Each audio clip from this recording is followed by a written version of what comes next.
Hello and welcome back to Mondo Musings. I'm Ricardo McLean. Now, while the Class 1 100 meters has traditionally been the most opulent jewel in the boys' champs crown, it doesn't quite reign supreme on this list. If you're interested to see where this gem falls, please stick and stay for this Mondo Musings Top 10 of the Weekend preview of 10 champs events for the males worth running miles to see, just not to the National Stadium, obviously. At number 10, the Class 3 100 meters. The Kingston College Class 3 firm of White & Johnson have been swift in prosecuting trespassers all season. At the corporate ear development meet, they continued in the same clinical vein. On that occasion, Johnson emerged victorious in 11:40, with White just a whisker back at 11:43. The pair finished comfortably ahead of Calabar's Jared Laird, who profiles as a potential medal contender himself. Missing from the mix was Jamaica College's Dante Watson, who was knocked out by a false start in the prelims. Assuming he turns up in good physical condition, he could just prove the biggest threat to a KC-12. His 11:60 into a 2.7 meter per second headwind is about as good as anything produced in the class so far. Stets' Tremaine Todd, who was recently crowned Western champ, and Vertex Malik Cardis, the two-time Central champion, appear to be the top country school contenders. At number 9, Open Javelin.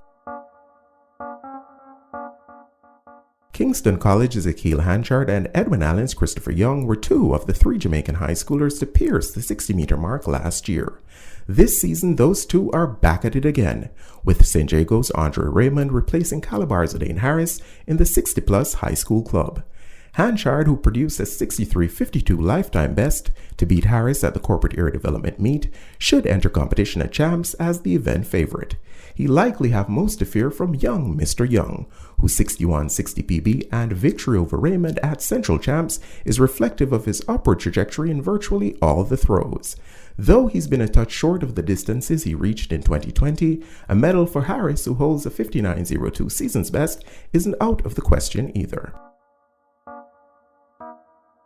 At number 8, the Class 3 400 meters. Ding-dong battles between Jamaica College's Amari Robinson and Calabar's Raquel Reed have been a fun feature of the Class 3 season so far. The more compact Robinson has held the upper hand since he ran 51.63 seconds to see off his rival at Jamaica College in February. Reed, though, closed the gap significantly in the final at the corporate ear development meet, surging past Kingston College's Jordan Taylor, who set the early pace before falling just short at the line. With better pacing, both Reed and Robinson could possibly breach 50 seconds inside the National Stadium, which is a barrier rarely broken by Jamaican boys of this age. The most potent threat to this prospective corporate-era coronation appears to be Magate's Zachary Wallace, an intriguing all-round sprint talent who took the Western title in a sprightly 51-1 to complete a nifty 200-400 double. At number 7, Open 4x4 relay. The absence of an undisputed 400-meter alpha among the ranks of the teams down to compete should make for a really tight, tense contest. By virtue of their victory at the corporate area development meet in a season-leading time of 3:10.79, Jamaica College will likely start as a marginal favorite. Devontae Archulette Excelsior, which gave JC all it could handle in that race, is always a good bet to punch above its weight. That shouldn't change here. Meanwhile, Shamar Utah, buoyed by his 47.0 400-meter PB earlier this season, heads a Kingston College squad that was also within striking distance at CADM. Homewood Technical, which went 3:13 for the victory at Central Championships, is yet another intriguing prospect. While they probably lack the foot speed to threaten the very top of the podium, their young ace Taj Ham possesses a type of quarter-mile talent that could truly make a difference to the medal mosaic if others stumble or fumble. At number 6, the Class 2 200 meters. Mark Anthony Miller's potential 2-4 double attempt sets the 200 meters up as one of the big events to watch in Class 2. The first-year Class 2 phenom has been on a tear in both events this season, powering his way to twin PBs. At the National Stadium on March 6th, he he emerged fastest on the day with that lifetime best in the half lap, but the quality depth behind him was equally eye-catching. There were PBs for Stets's Jasona Dennis, Kingston College's Yuri Lawrence, and a then PR for another Stetsman, Orlando Wint, who subsequently hot-footed it to a class-leading 21.81 in late April. The fast time, also put down by Miller's JC teammate Jaden Reed, perfectly illustrates the school's current embarrassment of sprint riches. At number 5, Class 1 800 meters. Jamaica College's Javon Blake has been the dominant force over 2 laps thus far this season. He ticked the title box with victory at the Corporate Era Development Meet. Then, about a month later, he emphatically marked the time slot too, bursting through the 150 barrier with a 149.75 PB. Another top performer out of the JC Middle Distance stable, Vincentian Handel Roban, who incidentally Blake was second to in the Under 18 800 at Carifta in 2018, was the runner-up in that race at 150.30, which is the second fastest time this season. With Veer Technical's Tyrese Taylor, the only active high schooler to have gone faster than Blake, set to give the 800 a pass, Edwin Allen's erratic but immensely strong Siobhan Hall, the central champion, could just be closer to a medal. St. Jago's Tafari Hines, who set a PB of 152.14 in mid-March, and Calabar's Rivaldo Marshall also figure to be in the medal runnings. At number 4, the Class 1 triple jump. Jamaica College's Apollos Edwards confirmed his status as the top man in the triple with victory at the Corporate Era Development Meet in March, which came just a few weeks after he'd shocked an odd by bounding out to 16.17 meters inside the National Stadium. Not too far behind at the de facto Corporate Era Championships was Calabar's Luke Brown, the Class 2 record holder, who produced a personal best 15.82 meter effort to finish well clear of Wolmerian Iangelo Atkinsall-Daly and KC's Jaheim Cox. If Brown is to turn the tables on Edwards, who also got the better of him at last year's Carifta trials, he'll almost certainly have to breach the 16-meter barrier, which is a feat he managed unofficially earlier this season. There's an outside chance of a challenge to a Breen Waysom's 16:39 championship record. At number 3, Class 1 100 meters.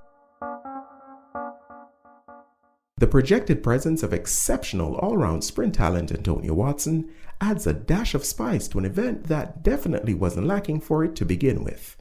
Despite his relative lack of experience in the shortest race, the Petersfield man's unique combination of speed and strength, which pulled him through the field late to claim the Western 100-meter title, could prove decisive in the blue-ribboned event. If the race plays out as expected, he'll probably have to work his way past the likes of fast-starting Sachin Dennis, a 2-time Class 2 100-meter champion, and Dennis's Stets teammate Conroy Jones, who won bronze back in 2019. There's also a likely crossing of paths with Kingston College's first-year Class 1 standout Buwaji Nkrumah, whose rock-solid race model and consistent execution have seen him finish in the money each time out in the lower classes. Jamaica College's strong sprint hand will be played by the veteran pair of Javari Thomas and Andre Bent.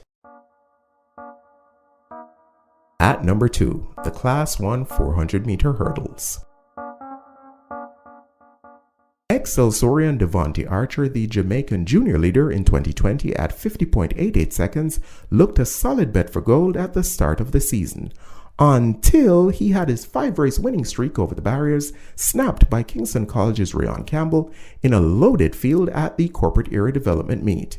With his brand spanking new 51.43 PB, 17-year-old Campbell was the season leader, until Calabar's Javel Fullerton fired a 51.23 bolt from the blue as he and the prodigiously talented Rashawn Clark of Camperdown hurdled the likes of Jeremy Bembridge and Casey's Jaden Brown on the 2021 performance list. While Archer may still be a marginal favorite, this is one event that legitimately could go 5 or 6 different ways on any given day. And at number 1, Class 1 Discus. When he's on top of his game, as he was at Excelsior in early March, Kingston College's Ralford Mullings is the best in the world. When he's a bit off, as was the case at Calabar on April 30th, he can be relegated to second best in the Casey camp. With his morale-boosting victory and massive personal best mark, Javon Osborne put himself squarely in the medal conversation in an event that could turn out to be the sneaky star of championships. It's a mix that Edwin Allen's Trevor Gunzel also thrust himself into with his 60.62 PB behind Mullings' 63.69 global chart topper. And though he's no longer a junior, Central Champs champ Brandon Lloyd has also broken 60 meters on multiple occasions this season. Add in a consummate big meat performer like Chris Young, second at Central Champs, and you truly have the makings of something magical. And that's a wrap for a two-part series of Champs previews on Top 10 of the Weekend. If you didn't see the event that you're most looking forward to featured here, please highlight it by running your fingers in the comment section. And let the musing begin. Thanks as always for watching. Until next time, Godspeed.